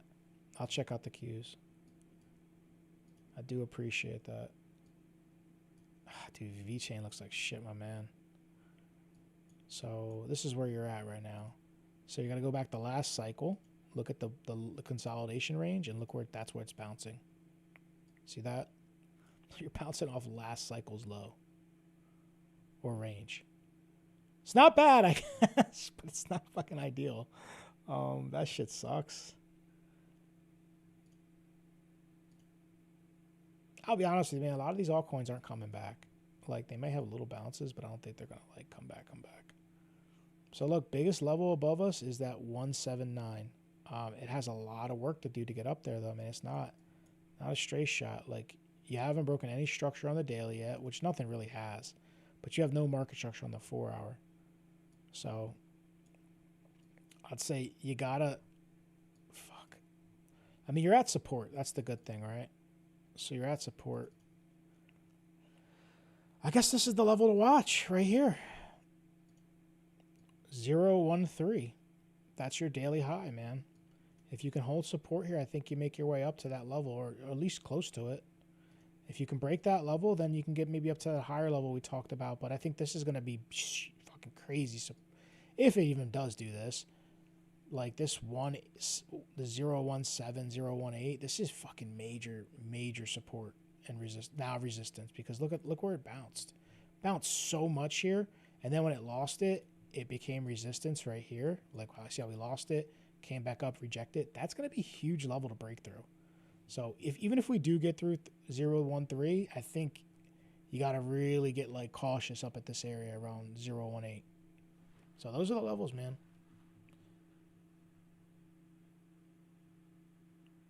I mean, it depends on the time frame, my dude. Bitcoin can go up for now, but doesn't mean it's going to be like a bull market. We did Amazon already. Do you use a VWAP? Just regular VWAP. This is my indicator. See, regular VWAP. Can you see it on the screen? Yeah, that right there. I have it set to 15-minute session. So it's like set to the 15. That's what day traders use. Just works really well. You can use other time frames, but I find most success with that one. Dude, I'm getting meme coin shit now. Fucking looking at Jasm. It is a Friday night, though. I mean, mostly crypto bros online right now. Stock guys are away for the weekend. They ain't looking at the markets. All right, just got to get some context real quick. All right, so look. You front ran your wick low just like some things did. Doesn't look better than any other charts we've looked at, though. The one thing I will say, though, so that's your major support, 004. We haven't really got there. We front ran it. The one thing you do got going for Jasm is this. You got a nice, strong downtrend that you're right up against. So it's going to do one of two things at this level, right? It's going to either, see what I mean? It's either going to break it or it's going to reject. If it breaks, probably going to be a nice little push up. I'd say maybe up to this high, around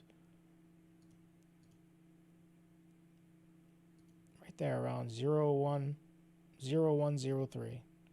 So if you break this, there might be a chance that this thing pops up. But otherwise, it could do this and reject back down there and actually take the low. Other options, it flips and starts to make its way up. It's kind of like, those are really the big levels, man. I wouldn't get too crazy on the lower time frames. I mean, on the 4-hour, it looks like it's bull flagging out like everything else. If Bitcoin breaks up again, guys, look, Bitcoin keeps going up, this is going to keep going up, and it's probably going to break this trend and start marking up pretty hard. There'll probably be a nice pop here, too. This thing's been beaten down pretty hard, so there's a lot of liquidity. Little lesson on liquidity. When you see trends, trends are just a visual representation of liquidity curves. Liquidity, like where liquidity is getting stacked. Right now, liquidity is getting stacked to the short side. People are taking shorts, they're putting their stop loss. Taking shorts, putting their stop loss. Taking shorts, stop loss, stop loss, stop loss, all the way down. At some point, since they're not going back and sweeping it, if this pops, market makers are going to short squeeze all these shorts. People are going to start to exit their positions, panic out, whoever hasn't gotten squeezed at least, and then it'll start to squeeze up. So that's like how that's why these trends are so powerful. Yeah, I can do QQQ. I think QQQ is going to be my last one for the night, guys. I'm going to jump.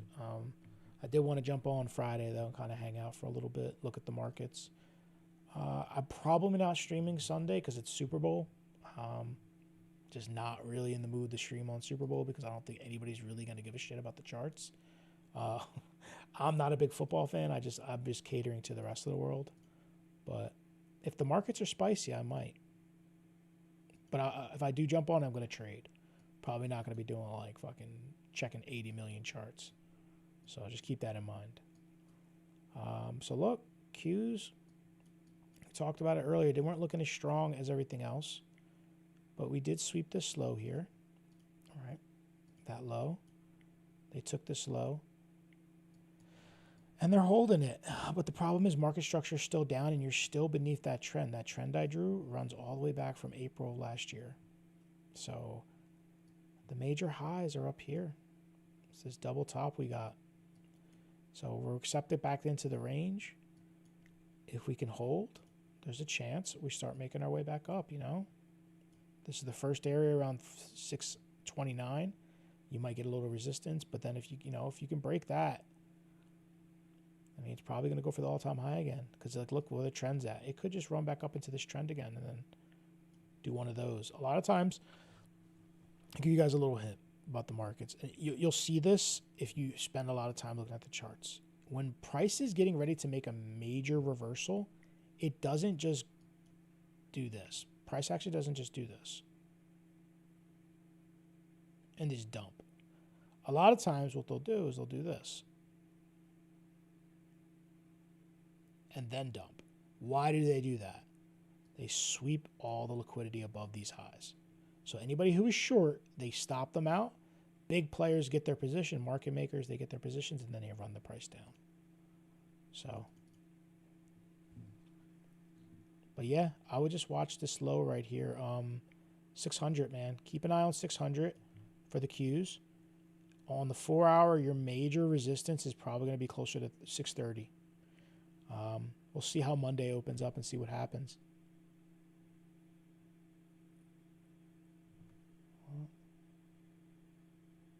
Ooh, guys, I just closed out on my ETH trade. ETH at my target. What the hell is he talking about?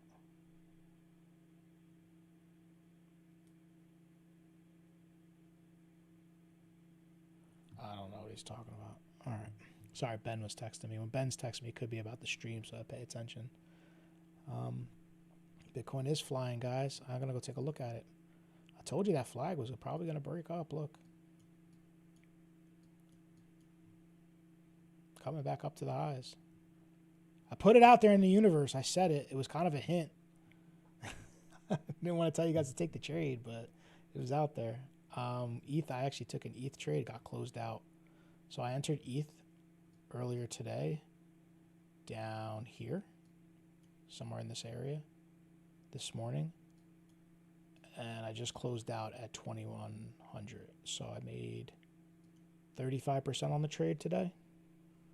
It's 5x, so it's a 7% move. 5x is 35%. I'll do total 3, then I'm gonna do AR. Dude, you guys are asking for too much. I literally said that was my last one. Total looks like everything else, dude. It's just bouncing, bro. So look, I always said this. I drew this a long time ago. So when this trend breaks, 2 things are gonna happen, right? This is the trend on others or total. Let's just get rid of this shit here. I said when this trend breaks, it's gonna break and then it's gonna retest and then go down. Same thing if it would have went to the upside. What did we do? We broke down. So what do you think happens next? Probably the retest. My guess, right up here. 800. This 800 mil. Somewhere between there and this high up here. That's probably the area we're going to, between 800 and 900. I don't know how high it'll go, but I would imagine if we were going to reject, these would be good areas to push up into, to potentially reject. And it would still be below the trend. And it would be a back test, right? Get rid of all that shit I just drew. All right? Just go look at it. I mean, it broke trend. What happens when you break trend? If you don't reclaim trend, you're looking for back tests. So I think at this point we look for this to happen. Whether it's a here, goes up like that, or whether it does this, comes up a little bit and then does that. That's what I think the next move is on the higher time frames. But on the short time frame, look, man, it's gonna make its way up there, but we're coming into resistance on total, right? So you got to be mindful when we get up to this box up here. Previous little support resistance that we were trading in, that's going to be resistance. So 740, 739 to 740, up to about 770. If we can gain acceptance back into here, you know, if we push in and just blast through, we'll probably get a little dribble, then maybe make our way through here. This could be resistance, and this could be resistance. If we can break through here, I don't see any reason why we don't come back up to test this, that 800 bill, 800 to like 850. So how much was the trade you made? Let me go look. So the ETH one wasn't a big trade. I closed out on the ETH trade $183. I took the trade this morning and I just closed, hit my TP. But I'm up 540 on my BTC trade right now. That was the one I like loaded up. ETH was just kind of like a side bet. You know what I mean? They were both going up. I knew they were both going to go up. I just threw a little ETH on there for just to kind of like, you know, feel alive. You know what I mean? Let me go look at ARW. And then I'm going to jump off after this one, guys, because I'm fucking tired. It's been a long-ass day. I was trading at 8. I woke up at like 8 in the morning, took a trade. It wasn't really active in the group. I was just listening in mostly. But I was there, paying attention. Got into my BTC trade this morning. So I'm just winding down now. All right, look. I'm going to go back to the previous, look, right here. If you go back all the way, right, to 2021, this level was respected around $60, $61, right?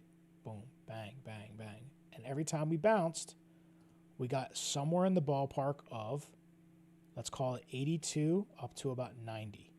So what we're going to do is we're going to draw a box from these highs, and we're just going to shift it all the way over. And then this is how we're going to play it. This is how we're going to basically draw out our battlefield. As long as price can remain above this level, 61, there's a shot that it makes its way up to this zone here between 85 and 90, right? Has to hold. If it loses this level, straight up, I'm going to tell you, the way it came up is probably the way it's going down.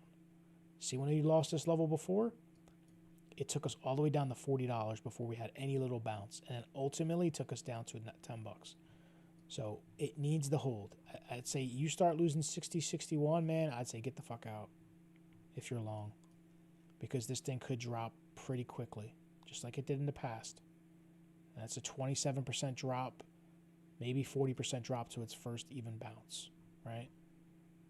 Like, look what it did before when it dropped from here. 35% before it had any bounce. So it's pretty simple there, man, on the higher time frames. Lower time frames is just ranging, dude. Like, you see the range right here. I like to use boxes because they're just easy to illustrate, but you're just in a range. You tried the breakout once, faked out, took the liquidity, came down, tried the breakout again. Now you're probably going to come take the liquidity down here. Wouldn't be surprised if they do this first. Let's say this thing is going to break out. I wouldn't be surprised if they do this. Dip down, take out all these lows right here, right? Then rip it up. You see things like that a lot in the market. So just be mindful. They could do some shit like that. Don't jump off, bro.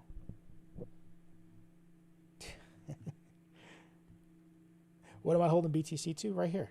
The target I gave earlier. right up here. I drew this out this morning. Literally drew it out this morning. I said, hey, if I'm going to take a BTC trade from down here, which is where I got in like, well, it wasn't it was like yesterday I got in. Then I added some this morning. I'd say probably 74, 75 is probably the highest I would go with it. Then I'm going to get out. If we do flip this zone right here. One second, guys. So if we do make our way up here on BTC, right, and we flip this, then I think we have a shot at getting up to 79. But the way I play it, I'm going to take profits into resistance, and then I'll just re-enter a trade right there. If it does flip and it proves it's going to hold, I'll take the trade from there up to there. So that's how I like the trade.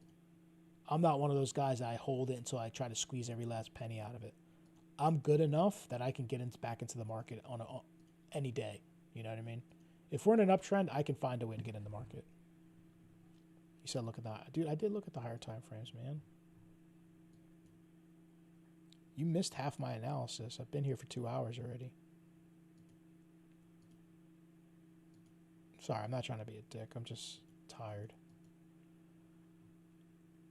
All right, so look, man, higher time frames, daily. We're below resistance. That's why 74 is such a key area for me, right? And we broke down from a bear flag. Doesn't mean we can't come back up here. We can technically, look, realistically, this could come all the way back up to 70, like almost 90K and still remain bearish. It'd have to break like 90K, maybe 95K for me to even flip bullish again. So like this is a possibility. I'm just not like trying to predict that far out what the market's going to do. That's all. Anyways, guys, look, I'm going to give my last show for the night. My name is Eddie. I'm a trader at Tactical Edge Trading. Our website, let me show you guys real quick before I jump. TacticalEdgeTraders.com. It is free. We have tons of educational content, my guys and girls. Ben put together literally a course that's free. You can follow it. That will teach you and get you set up to where you can actually join the Discord for free and actually live trade with us and stuff like that. Or just be like in the group and understand what the hell we're talking about. You'll start to understand some of the shit I'm discussing during my lives. It'll get you like more acclimated to like the jargon of and like why the price moves the way it moves and why I pick the levels I pick. So you'll understand my system, or like Ben's system really. But like I pretty much trade very similar to him when it comes to supports and resistances. But you'll get that. And then like I said, it's free. And if you're interested, join the Discord too.